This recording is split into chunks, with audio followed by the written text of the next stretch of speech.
দেখো বন্ধুরা, আমার মেয়ে ভেঙে দিয়েছে। দেখো দেখো এই দেখো, ভেঙে দিয়েছে। দেখো এই দেখো, বেশি টাকাই নেই। দেখো গরিব মানুষ, 10 টাকা 20 টাকা করে খাবে।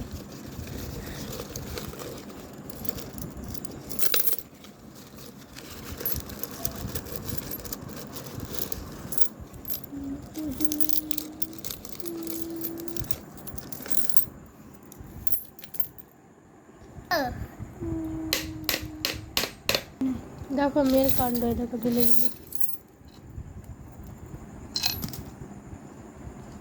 দেখেন বন্ধুরা, কত এই টাকাগুলো নিয়ে তুমি কি করবে? বাইক কিনবো। বাইক কিনবে? এইটুকু টাকাতে বাইক হয় নাকি? হয় আন্টি, কত বকো বকো না। এই দেখো কত সোনা। এই দেখো, এই একটা নোট আমি কি করবো? দেখেছো বন্ধুরা, আমার মেয়ে লক্ষ্মী ভাঁড়টা ভেঙে দিল। কি বললে? সুন্দর লক্ষ্মী ভাঁড় ছিল আমার। কি করবো আর, থাক। Bye bye.